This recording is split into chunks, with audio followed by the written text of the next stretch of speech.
Di antara nikmat yang sering kita nggak sadari itu adalah nikmat Allah menyelamatkan kita dari banyak kerugian.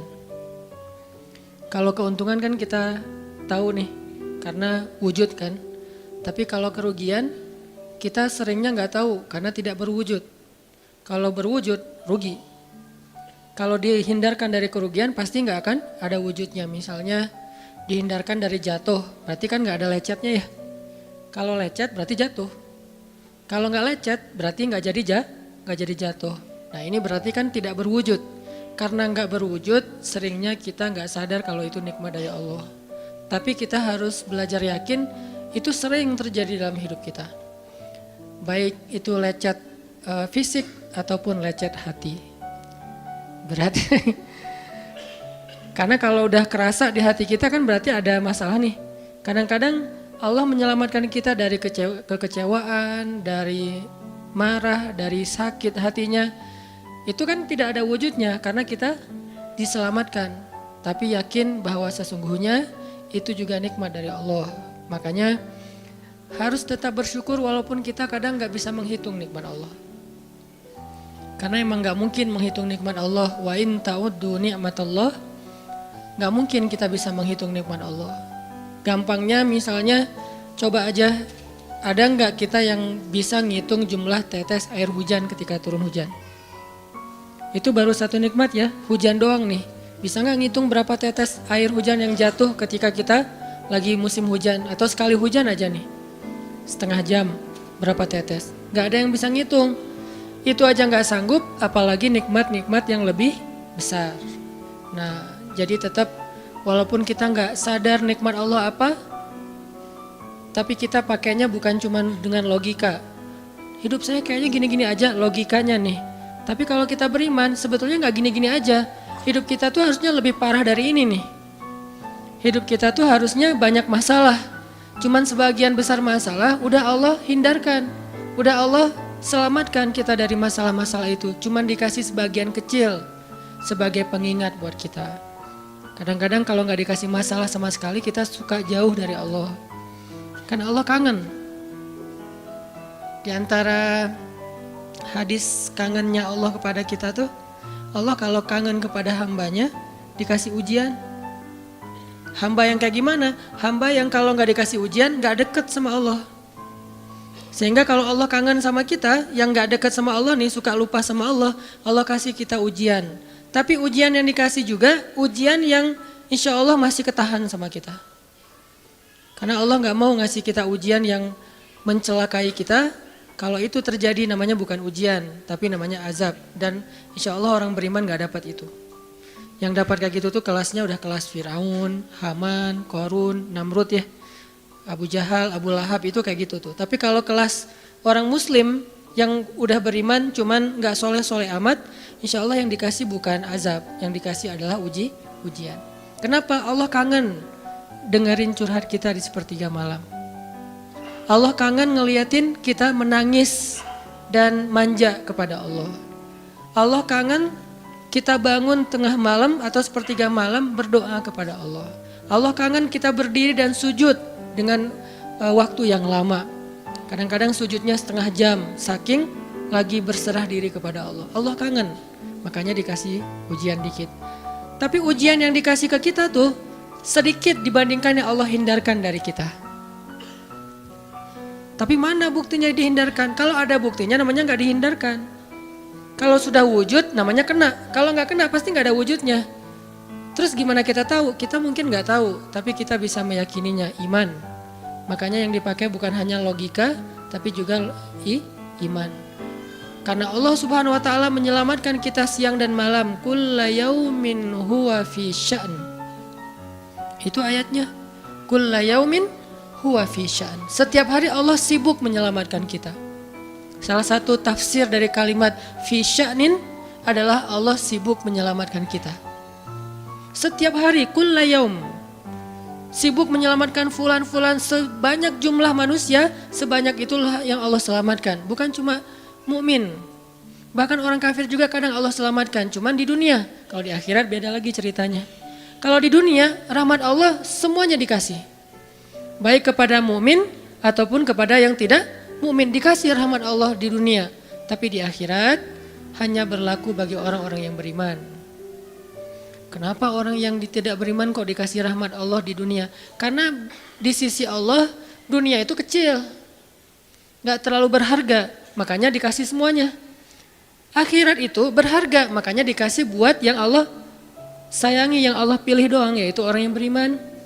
Jadi jangan sampai kita berpikir Allah tuh kayaknya gak fair, kok orang gak beriman dikasih rahmat di dunia? Karena dunia itu gak terlalu berharga di sisi Allah. Seandainya dunia itu ada harganya walaupun sebelah sayap nyamuk, gitu kan hadisnya, gak akan Allah kasih itu dunia kecuali kepada orang beriman. Tapi berhubung lebih ringan daripada sebelah sayap nyamuk, dikasih kepada semuanya. Ibaratnya kalau kita ngasih kayak ngasih lagi jalan gitu ya, naik angkot misalnya, naik angkot terus sama istri nih naik angkot berdua. Terus pas turun angkot, harga angkotnya tuh misalnya 3.000, udahlah kasih aja 5.000. Karena 2.000 yang kita kasih, nggak mungkin istri kita komplain, kemarin aku minta nggak dikasih, nggak akan mungkin kan? Kenapa? Cuma 2.000, tapi coba ngasih 100.000, beda tuh. Karena dia sesuatu yang ringan, maka tidak perlu komplain, 2.000 doang, saya juga dikasih lebih dari itu. Harusnya kita sadar bahwa dunia itu 2.000-an. Dunia itu cuma 2.000-an, nggak terlalu berharga lah, walaupun tetap butuh, nggak berharga juga butuh. Sehingga ketika ada orang yang tidak beriman dikasih 2.000-an kayak gini, kita yang beriman jangan sirik. Mending saya nggak beriman kalau kayak gitu. Ternyata nggak beriman juga dapat tuh banyak, nggak banyak, cuma 2.000-an. Dan kita mah dikasih lebih banyak dari itu, cuman yang dilihat 2.000-nya, bukan yang ratusan ribunya. Ini artinya teman-teman, yuk kita tetap belajar bersyukur kepada Allah. Walaupun kita nggak sadar nikmat Allah itu apa. Kita nggak bisa ngitung dengan logika kita. La tuhsuha, nggak mungkin bisa dihitung dengan logika. Tapi kita masih punya logika iman. Yang kita yakin, kulla yaumin huwa fi sya'n. Setiap hari itu Allah ngasih nikmat buat kita. Setiap hari itu Allah menyelamatkan kita dari banyak masalah. Setiap hari. Bukan pernah tuh dulu gua nyelamatin lo, enggak. Setiap hari diselamatin. Kita ada orang yang kadang-kadang nyelamatin kita dari satu musibah, itu kan berjasa dan kita kayak ngingat seumur hidup kan ya. Dianggap kayak orang yang paling berjasa dalam hidup kita. Dulu hampir putus gara-gara dia nggak jadi putus gitu. Nyambung lagi dalam bentuk yang halal misalkan ya. Berarti kan dia paling berjasa nih. Kalau nggak gara-gara dia nih udah putus tuh. Kalau nggak gara-gara dia udah cerai nih. Alhamdulillah gara-gara si fulan, gara-gara ustadz itu, gara-gara teman saya, gara-gara orang tua, kita yang tadinya hampir bercerai, gak jadi bercerai kan dia berarti berjasa banget dalam hidup kita, menyelamatkan rumah tangga. Allah menyelamatkan kita dari yang kayak gitu-gituan tuh kulla yaum, setiap hari. Kalau yang belum menikah, setiap hari Allah menyelamatkan kita dari zina. Apalagi kita hidup di zaman fitnah. Apalagi kita hidup di kota besar kayak di Bandung, yang fitnahnya mungkin lebih besar daripada di desa. Dengan mudah kita bisa terjerumus ke dalam dunia-dunia yang kayak gituan. Mudah banget. Tapi setiap hari diselamatin, besok diselamatin lagi, lusa diselamatin. Walaupun seringkali Allah pengen nyelamatin kita, kitanya aja yang kekeh gak mau diselamatin. Udah jatuh, Allah selamatkan dari apa? Dari makin terpuruk. Kadang-kadang kan jatuh ketiban tangga nih. Jatuh doang gak ketiban tangga. Allah selamatkan. Kalau nggak diselamatkan 100%, minimal diselamatkan sebagiannya. Supaya kita nggak benar-benar hancur. Itu sering. Yang pernah merasakan masa-masa kelam di masa lalunya, harusnya kan ketika kita dulu kayak gitu, kita mungkin udah mati kali ya. Yang sering tawuran misalnya, yang sering tarung di jalan, alasannya alasan sepele gitu. Kayak kemarin saya pas ke Jakarta ada acara di daerah Bintaro tuh, lagi jalan, ada tawuran pelajar, pada bawa golok, bawa samurai, bawa celurit segala macam. Kita agak-agak kaget karena kita platnya plat D gitu kan, agak bahaya nih di Jakarta soalnya. Langsung kita gimana nih plat D, masa mau ditutup pakai tangan, nggak mungkin kan ya mobil. Akhirnya la haula aja. Coba bayangin, mungkin sebagian kita pernah ngalamin masa kayak gitu dan mungkin lebih parah. Yang kayak gitu-gitu mah udah jadi kayak sarapan lah. Kalau nggak makan siang. Kayak gitu-gitu, udah sering. Kenapa masih bisa selamat dan sekarang bisa duduk di masjid? Kalau bukan karena Allah menyelamatkan kita. Jadi kalau ada yang cerita ke saya itu tentang pengalaman masa lalunya yang luar biasa kelam, saya itu selalu bukan takjub ke dianya, takjub ke Allahnya. Bukan takjub karena dia bisa berhijrah, takjub karena Allah masih menyelamatkan dia dan menghijrahkan dia. Sehingga ketika dengar cerita kayak gitu, yang kita ucapkan adalah Masya Allah, Alhamdulillah. Bukan, wah hebat lo ya, dulu pernah bunuh orang, pernah ini, pernah semua dosa pernah gue lakuin dah. Itu gak perlu bangga, karena kalau dia gak diselamatin Allah, dulu udah celaka dengan dosa-dosa itu. Tapi karena Allah selamatkan, akhirnya dia diberi kesempatan. Bikin dosa dibiarin sama Allah, bikin dosa dibiarin, bukan dibiarin berbuat dosa, dibiarin supaya dia kembali kepada Allah, dikasih kesempatan. Dan itu gak sehari, bertahun-tahun kan kita kayak gitu, masih aja Allah biarin, masih Allah kasih kesempatan. Ini artinya teman-teman, benar kulla yaumin huwa fi sya'an. Setiap hari itu Allah selalu jagain kita. Setiap hari itu Allah selalu nyelamatin kita dari banyak masalah. Kalau yang udah nikah, mungkin di hari-hari pertama atau tahun-tahun pertama nih pengalaman pernikahan ya.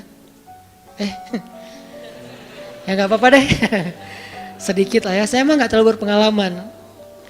Ada yang lebih berpengalaman dari saya lah ya, ada sedikit pengalaman. Biasanya orang yang baru nikah ujiannya itu 3 tahun pertama. Kalau dia bisa ngelewatin masa 3 tahun pertama, insya Allah agak lebih mudah ke depannya. 3 tahun pertama ini paling berat. Apalagi kalau dia nikahnya alhamdulillah gak pacaran. Kalau pacaran kan ujiannya udah sebelum nikah udah banyak ujian ya. Pas sudah nikah ya udah selesai. Bukan udah selesai ujiannya, udah gak ada yang perlu udah hambar aja. Udah plan ya. Pernah gitu Ustaz? Enggak sih. Untung ya, untung. Alhamdulillah gak pakai pacaran. Soalnya yang pacaran diputusin melulu. Jadi yang udah pacaran lama, pas udah nikah, kita mau ngapain lagi ya? Kayaknya udah semua ya. Oh iya, udah semua. Bulan madu dari dulu juga udah sering.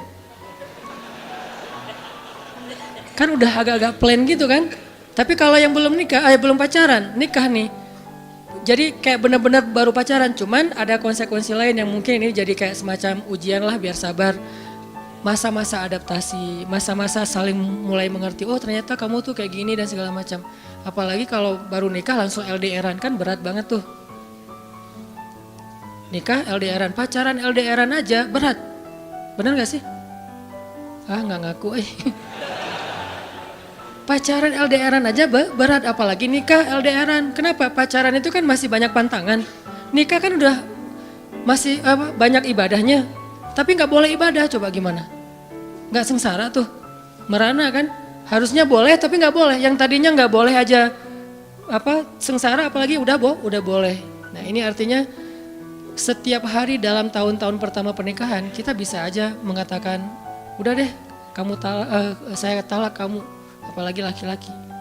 Kalau nggak sabar dikit keluar kata-kata talak. Kalau udah keluar nggak bisa ditarik lagi tuh. Karena kalimat itu walaupun guyon tetap kena kan. Guyon aja kena apalagi serius. Enggak usah, saya waktu itu lagi dikuasai amarah. Emang ada yang cerai dalam keadaan nyaman? Kita talak yuk gitu. Nggak ada kan. Yang namanya cerai pasti marah tuh. Jadi nggak ada istilah gara-gara marah terus talaknya nggak berlaku, nggak. Maksud marah yang nggak berlaku talak itu kalau sampai hilang akal. Tapi rata-rata kita masih berakal sih walaupun marah juga. Karena ada orang yang marah tuh kemudian dia jadi kayak orang yang gila gitu gara-gara marahnya itu hilang akal. Tapi kalau masih berakal, masih mukallaf, masih bisa berpikir, ya namanya cerai nggak ada yang nggak marah. Yang namanya cerai pasti marah. Aku talak kamu. Gak ada, udah talak manggilnya say. Udah gitu pakai emoticon yang love gitu. Tapi talak kan agak-agak klise ya. Gak ada, pasti emoticonnya tuh berderai-derai atau hatinya terbelah kan gitu kan ya. Lagi rame soalnya tuh yang kayak gitu-gitu. Ini artinya bahwa yang namanya talak gak ada nyamannya. Pasti lagi marah dan tetap berlaku teman-teman. Kalau nggak Allah membimbing lisan kita, mungkin hari kedua udah talak tuh. Kalau Allah nggak membimbing hati kita, mungkin bulan pertama udah talak. Berarti kulla yaumin huwa fi sya'an. Sebetulnya kalau dengan logika iman, harusnya kita yakin Setiap hari itu Allah pasti nyelamatin kita, setiap hari. Cuman karena udah diselamatin jadi nggak ketahuan. Kalau nggak diselamatin ketahuan. Mau jatuh di jalan nih, naik motor nih, mau keserempet harusnya jatuh. Tapi nggak jadi keserempet. Atau keserempet dikit nggak jatuh. Kan kita suka lupa kalau kayak gitu kan ya. Kalau udah jatuh baru ingat. Kan saya tadi udah baca bismillah, kenapa masih jatuh? Gitu kan. Tapi kalau nggak jatuh, kita lupa bahwa ternyata perjalanan kita itu dilindungi oleh Allah. Sehingga kalau udah sampai bilang, alhamdulillah. Jadi banyak yang kita nggak bisa ngitung karena memang tidak terjadi. Kenapa nggak terjadi? Allah yang menyelamatkan kita. Kulla yaumin huwa fi sya'an. Sehingga tetap walaupun mungkin kita nggak ngerasain, bilang aja alhamdulillah, alhamdulillah setiap hari aja gitu.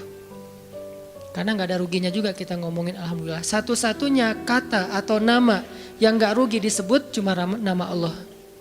Dan satu-satunya nama yang rugi kalau disebut nama mantan. Itu nggak enak banget nyebutnya. Kadang-kadang lagi ngobrol sama temen atau lagi kenalan di dalam kampus nih ya. Atau kelas anak baru ceritanya. Kan kenalan nih. Dipanggil nama sama guru satu-satu. Pas ada satu nama misalnya namanya siapa gitu kan ya. Kita sendiri yang pas nama itu disebut langsung meriang. Lah kamu kenapa? Itu nama mantan saya bu. Kan suka gitu ya. Sampai ada nama jalan bisa buat dia kegeeran sendiri. Saya pernah di Masjidil Haram ada salah satu nama gate, nama gate tuh, bukan gate Masjidil Haram ya. Kalau gate Masjidil Haram semuanya nama cowok, kan nggak mungkin saya punya mantan cowok kan. Salah satu gate di hotel lah, itu namanya tuh nama, pokoknya nggak usah disebut, ketahuan ntar, di stalking lagi ya. Ada salah satu gate di hotel besar kayak Zam-Zam Tower gitu, gate-nya tuh namanya nama seseorang. Pas ngeliat tuh, hah, gitu doang. Coba bayangin, nama aja bisa bikin kita calangap? Nama, coba. Jadi satu-satunya nama yang kalau disebut itu bikin kita nggak nyaman, itu nama muatan. Dan satu-satunya nama yang kalau disebut bikin kita dapat kebaikan, cuma nama Allah Subhanahu Wa Taala. Setelah itu baru nama Muhammad SAW. Makanya nggak ada ruginya lah bilang bismillah, innalillah, astagfirullah, masya Allah, subhanallah dan segala macam yang ada kata Allahnya. Sehingga Nabi bilang segala sesuatu yang di dalamnya ada nama Allah maka diberkahi. Dan segala sesuatu yang di dalamnya tidak ada nama Allah maka tercabutlah kebaikannya. Jadi nggak ada rugi. Sehingga sampai nama orang aja yang paling baik itu adalah Abdullah sama Abdurrahman. Walaupun manggilnya Dul, El. Tapi tetap namanya bagus nih, Abdullah, Abdurrahman. Kepanjangan prolognya. Tapi ada hubungannya, Allah itu kalau kangen sama kita, Allah kasih kita ujian. Makanya jangan bikin Allah ngasih kita ujian kalau kangen, tapi ngasih kita nikmat. Kenapa Allah kasih kita nikmat? Soalnya kita udah biasa, gak perlu diuji juga, udah tetap setiap malam tuh curhat sama Allah. Bukan pas lagi banyak masalah doang baru curhat. Kalau pas banyak masalah doang baru curhat, berarti pas kita lagi normal, kita lama tuh gak ketemu Allah. Gak pernah miss call Allah, gak pernah japri Allah, gak pernah curhat ke Allah, gak pernah DM. Kan Allah kangen nih, kemana ya dia kok gak pernah DM saya? Kok gak pernah miss call saya? Kok gak pernah japri ke saya? Padahal online-nya sering loh. Tapi kok gak pernah ke saya, nih online-nya masih apa nih? Kan Allah suka gitu sama hambanya, walaupun dengan analogi sosmed ya. Tapi Allah tuh perhatian banget sama kita. Allah nungguin kita datang. Setelah sekian lama kita cuek sama Allah, tiba-tiba kita baru niat mau datang. Duh, udah lama juga ya saya belum japri ke Allah. Baru gitu doang, belum diketik nih, belum typing. Baru niat doang nih, Allah udah bahagia coba. Allah kok baik banget nih sama kita ya. Seolah-olah Allah butuh kita, padahal gak sama sekali loh. Ghaniyun anil alamin. Allah tuh gak butuh kepada siapapun di antara hambanya, gak butuh sama sekali. Tapi kayak seolah-olah Allah tuh yang butuh banget sama kita. Saking baiknya Allah. Allah itu raufun, rahimun, karimun, jawadun, apalagi latifun. Nah latifun Allah tuh. Sangat pengen dekat sama hambanya, itu Allah. Udah lama pergi nih. Sibuk dengan semua orang dijapri, semua orang dia chat sampai tengah malam chat sama orang lain. Tapi Allah gak pernah dijapri, Allah tungguin. Kalau manusia mungkin kita bisa nyebutnya kayak kesepian gitu. Tapi Allah kan gak mungkin kesepian, tetap aja Allah nungguin seperti orang yang kesepian. Saking kangennya sama kita coba. Begitu kita ada masalah datang ke Allah, Allah gak bilang, Giliran sekarang aja lo datang, enggak kayak gitu Allah. Langsung Allah dekap, langsung Allah, ada apa hambaku? Hal min haja, apakah kamu butuh sesuatu? Hal min taib, apakah kamu mau diterima taubatnya? Hal min mustaghfir, apakah kamu mohon minta ampun? Allah tanya kepada kita setiap malam, dicuekin lagi. Datang Allah ke langit dunia. Harusnya kan Allah suruh aja malaikat kasih tahu ke dia supaya berdoa. Enggak, Allah yang langsung turun. Ibaratnya Allah yang ngejapri kita, enggak dirit juga. Setiap malam japri, setiap malam enggak dirit. Padahal online-nya, lasinnya tuh per setiap jam bahkan setiap menit dia online terus. Tapi yang Allahnya enggak dirit, ketimpa lagi tuh. Marahkah Allah? Enggak. Kalau Allah marah, pasti kita udah celaka dari dulu juga. Karena kalau Allah udah marah, maka perhatikanlah kaum-kaum sebelum kalian, kata Allah. Perhatikanlah kaum-kaum sebelum kalian, Ad, Samud, atau tokoh-tokoh sebelum kalian, Firaun, Haman, Namrud, dan seterusnya. Perhatikan kalau Allah udah marah nih, berarti Allah belum marah sama kita. Tapi jangan sampai batasan waktu yang Allah buat itu kita lewatin, itu bahaya. Karena kalau Allah sudah menentukan waktunya, gak bisa ditolak lagi sama kita.